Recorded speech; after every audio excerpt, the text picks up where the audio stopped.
In the realm of animation, Mel Blanc, often dubbed as the Man of 1,000 Voices, was a true pioneer. Born on a spring day in 1908, his voice echoed through the halls of Warner Brothers studio. There, he lent his vocal cords to the lovable and iconic characters we've grown to love, such as Bugs Bunny, Daffy Duck, and even the Flintstones' Barney Rubble. Oh, and let's not forget about a certain cereal-loving bird, Toucan Sam. Mel's voice breathed life into these characters, shaping the landscape of animation as we know it. But there's much more than meets the eye, or should I say, the ear, in Mel Blanc's story. From a life-threatening accident to a surprising little fact about carrots. All in all, Blanc's life was as colorful as the characters he voiced. And the most intriguing part of it all? Well, you will find out in just a little while. What's up, my curious companions? Are you ready to dive into the captivating, sometimes crazy world of curiosity? I'm your guide on this journey, Caesar, joined by the ever-insightful Sonia. Don't forget to subscribe to our channel and smash that bell icon so you never miss an episode of Curiosity Wonderland. Hello there, curious folks. Can't wait to explore today's mystery with you all.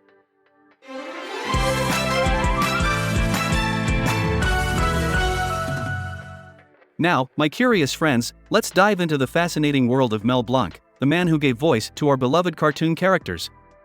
You remember Bugs Bunny's "What's up, Doc?" and Tweety's "I taught a putty tat," right?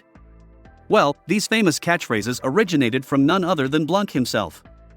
He surely was a pioneer in voiceovers, especially in the cartoon genre. Absolutely. Born on May 30, 1908, Blanc's voice filled the homes of millions. He was a cornerstone of the classic Looney Tunes show that was created and produced in 1930 by Warner Brothers Studio. And it wasn't just Bugs Bunny and Tweety, right? That's right. Blanc was truly a versatile talent, lending his voice to not just Looney Tunes characters but also Barney Rubble and Dino from the Flintstones. His work was so extensive that he was often referred to as the Man of 1,000 Voices. That's quite a title. Indeed. And here's something even more intriguing. While Looney Tunes and its companion series, Merry Melodies, had different opening tunes, one thing was consistent: the outro theme where a character would appear on the screen and utter the words, "That's all, folks." Familiar, isn't it? Yes. It's one of the most iconic outros in cartoon history. And the interesting thing is, this phrase not only ended every Looney Tunes episode but also found its way onto Blanc's gravestone. A fitting tribute, don't you think? It definitely is. A testament to a man who truly was a legend in his field. And there's so much more to uncover about this remarkable man. So, stay tuned as we dive deeper into the life and legacy of Mel Blanc, the Man of 1,000 Voices. So Mel Blanc, the Man of 1,000 Voices, passed away on July 10, 1989. His gravestone bears the iconic phrase, "That's all, folks." Which is incredibly fitting. It sure is. Now, here's something interesting. Blanc was also the original voice of Toucan Sam, the mascot for Kellogg's Fruit Loops cereal. Really? I didn't know that. Yep. First appearing in 1963, Toucan Sam was created by the Leo Burnett Advertising Agency, known for other famous characters like Tony the Tiger and the Pillsbury Doughboy. So Blanc was also behind Follow Your Nose, right? Exactly. Now, let's switch gears a bit. Did you know Blanc had a little bit of a rebellious streak? Oh, do tell. Well, in high school, Blanc was known as a bit of a troublemaker and class clown. His original last name was actually Blanc, but after a teacher made fun of it, he decided to drop the K. That's a bold move. Indeed. And Blanc's most famous character? Bugs Bunny, of course. The larger-than-life figure frequently uttered the phrase, "What's up, Doc?"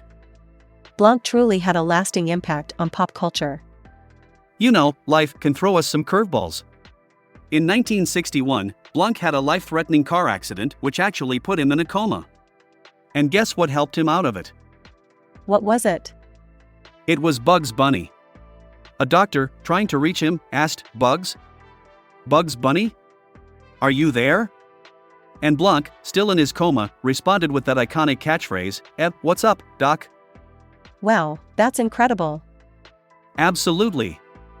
Blanc later gave credit to Bugs Bunny for being the reason he continued to live. Now, let's talk about the Flintstones. Oh, another classic. Right. Created in 1960 by Hanna-Barbera, the Flintstones featured the Stone Age antics of Fred and Wilma Flintstone, their daughter Pebbles, and their pet dinosaur, Dino. And let's not forget their neighbors, Barney and Betty Rubble, and their son, Bam Bam. And Blanc voiced Barney Rubble and Dino, right? Precisely. Even after his near-death experience, Blanc, while in a full-body cast, continued to do voiceovers from his home bed and hospital bed during recovery. All the Flintstone cast members recorded in the same room with Blanc. So much dedication, isn't it? Absolutely. He truly lived his characters. Speaking of living his characters, Blanc was known for his method acting. He would immerse himself into the cartoon characters that he voiced.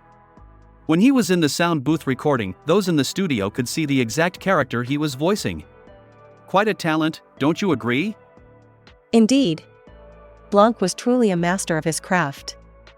Continuing our journey through Blanc's career, it's worth noting that his legacy didn't end with him. Oh, really? Yes, his son, Noel Blanc, continued where his father left off. He voiced characters like Bugs Bunny, Porky Pig, and the Tasmanian Devil in the show Tiny Toon Adventures, and even made an appearance on Family Guy as the voice of Elmer Fudd. That's pretty amazing. The apple doesn't fall far from the tree, I guess. Exactly. Although, interestingly, Noel said that he never really wanted to do voices. It was while he was directing his dad that he realized he could start doing some of these characters. Like father, like son. Now, here's an amusing tidbit. You know how Bugs Bunny is always munching on a carrot? Of course, it's classic. Well, to stay in character, Blanc would chew on a carrot while voicing Bugs. However, he wasn't allergic to carrots as some rumors suggested. The truth is, Blanc found it difficult to deliver his lines with carrots in his mouth. That's dedication. Indeed. They tried other options like celery and apples, but none of them worked. Eventually, they decided that Blanc would chew, stop the recording to spit out his carrots, and then resume recording his next lines. Wow, the things you do for your craft. Absolutely. In fact, Blanc was known to fully embrace his roles. When voicing the Tasmanian Devil, for example, it's fun to imagine what he looked like in the sound booth. A true master of his craft. I can't wait to hear more. Let's delve a little into Blanc's personal life. He had a dash of humor and wit even when dealing with authorities. Oh, really? Yes. His car's license plate read KMIT. When asked by the California DMV if it stood for a radio station since advertising on license plates was illegal, Blanc said it was an old Jewish expression, know me in truth. However, it actually meant something else in Yiddish. And what was that? Well, it translates to kiss my. Well, let's just say it's a bit cheeky. Huh, quite the character. Indeed. Now, let's talk about Blanc's fight for recognition. There was a time when voice actors didn't receive on-screen credit for animated cartoons. That's hard to imagine. Yes, but Blanc paved the way for change. He requested a raise from Warner Brothers, but was rejected. However, as a compromise, he was given credit by adding the title vocal characterizationist to his name. A great compromise indeed. Not just for him, but for all voice actors. It ensured that those in the same role were given credit in the future. Quite a legacy. Certainly, he left quite a mark on the world of animation. So, from his early childhood through a career that spanned 6 decades, Mel Blanc left an indelible mark on the world of animation. From Bugs Bunny to Daffy Duck, from the Tasmanian Devil to Barney Rubble, Blanc's voice brought joy to millions, and his legacy is alive today in every cartoon character that speaks. Indeed, Mel Blanc, the man of 1,000 voices, truly was a pioneer in the industry, and his work continues to be treasured by fans worldwide. And let's not forget, he was the man who cheekily told the California DMV to kiss my. Well, you get the picture. Haha, absolutely. Thanks for joining us today, folks. If you found the story of Mel Blanc as fascinating as we did, don't forget to blast that like button and leave your comments below. And make sure to share this episode with your friends. Maybe they'll become fans of Blanc's work as well. Until next time, this is Sonia and Caesar signing off. Goodbye, folks. I came across this fascinating piece titled 10 Interesting Facts About Legendary Voice Actor Mel Blanc on the Listverse site, authored by Corey Holder and published on October 7, 2023. If you're interested in diving deeper, you can find the full URL in the video description. Until next time.